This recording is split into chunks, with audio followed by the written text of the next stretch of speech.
Halo, kami dari kelompok 3 akan mempresentasikan terkait tokoh masa lalu yang memiliki nilai berakhlak yaitu Dr. Abdul Haris Nasution. Jenderal Besar TNI Dr. Abdul Haris Nasution adalah seorang pahlawan nasional Indonesia yang merupakan salah satu tokoh yang menjadi sasaran dalam peristiwa G30 SPKI. Beliau adalah seorang tokoh militer yang sangat dikenal sebagai ahli perang gerilya.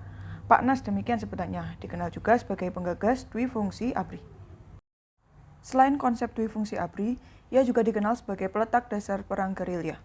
Gagasan perang gerilya dituangkan dalam bukunya yang fenomenal, yaitu Fundamentals of Guerrilla Warfare. Selain diterjemahkan ke berbagai bahasa asing, karya itu menjadi buku wajib Akademi Militer di sejumlah negara, termasuk Sekolah Elit Militer Dunia West Point, Amerika Serikat. Nilai yang pertama yaitu nilai berorientasi pelayanan. Salah satu bentuk nilai berorientasi pelayanan dari seorang Dr. A.H. Nasution yaitu keterlibatannya dalam Petisi 50.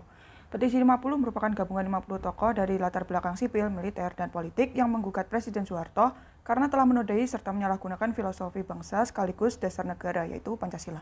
Sikap Dr. A.H. Nasution tersebut mencerminkan bahwa beliau memiliki jiwa nasionalisme yang tinggi serta dapat diandalkan dalam menjalankan tugasnya sebagai seorang TNI yang menjaga keamanan seluruh masyarakat berbangsa dan bernegara. Selanjutnya, nilai yang dapat kita petik dari beliau adalah akuntabel. Meskipun memiliki jabatan tinggi di Angkatan Darat, namun beliau dikenal sebagai jenderal yang justru hidup susah.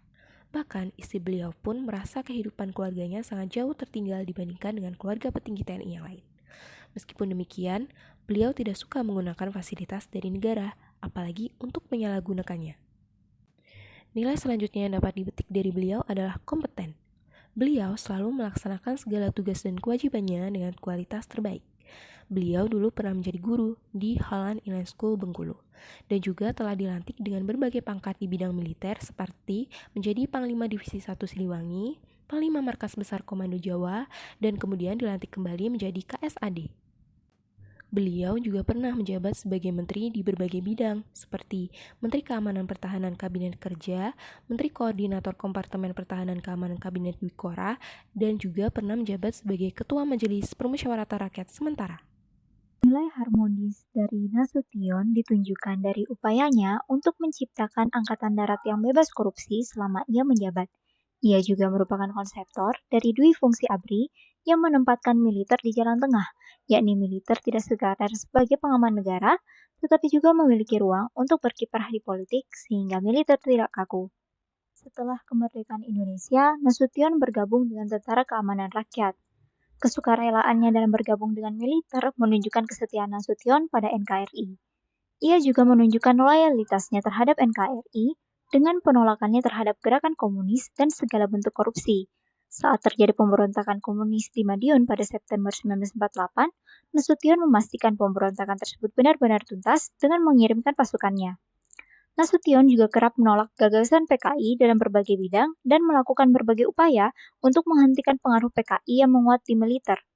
Selama menjabat, ia juga melakukan berbagai upaya dalam membasmi korupsi di Angkatan Darat. Nah, kemudian nilai adaptif. Nilai ini diterapkan oleh A.H. Nasution saat peristiwa ultimatum Inggris di kota Bandung tahun 1946. Pada waktu itu, Nasution membuat keputusan membumi hanguskan kota Bandung agar fasilitas militer tidak dimanfaatkan oleh penjajah. Kemudian, selain itu, Nasution juga mencerminkan nilai adaptif ketika ia bersedia bekerjasama dengan Soekarno untuk mengalahkan pemberontakan di daerah dan memulihkan stabilisasi politik, meskipun berseberangan pendapat dengan pemerintah.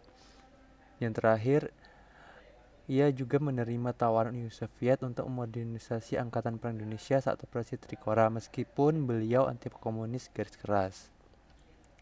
Kemudian nilai terakhir yakni kolaboratif. Hal ini ditunjukkan ketika ia berhasil menumpas G30 SPKI dengan bekerja sama dengan Majen Soeharto selaku Panglima Kostrad, Kolonel Asro Edi selaku Komandan Kopassus, dan R.M. Marta Dinata selaku Panglima AL. Ia juga terbuka untuk bekerjasama dengan pihak manapun, baik Blok Barat maupun Blok Timur, dalam rangka melaksanakan operasi Trikora. Sekian yang dapat disampaikan oleh kelompok kami terkait nilai-nilai berakhlak yang dapat diteladani dari tokoh nasional yang sudah wafat. Sekian, terima kasih.